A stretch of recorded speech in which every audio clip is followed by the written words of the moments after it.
যে ও একটা নতুন ওয়ার্ল্ড ক্রিয়েট করবে এবং সেই ওয়ার্ল্ডের গড হবে ও, যেখানে কোনো ক্রিমিনাল থাকবে না, যেখানে কোনো অপরাধ থাকবে না, এবং ও পুরো পৃথিবীর যত ক্রিমিনাল আছে সবাইকে মেরে ফেলবে।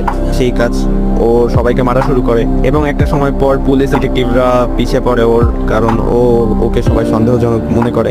তো এইটাই মেইনলি ডেথ নোটের কাহিনী। এখানে কিভাবে ও বাঁচে, কিভাবে সার্ভাইভ করে সবার মধ্যে, এবং আদৌ কি ও পৃথিবীর নতুন গড হিসেবে নিজেকে প্রতিষ্ঠিত করতে পারে নাকি, এই নিয়ে আমাদের মেইনলি ডেথ নোটের কাহিনী।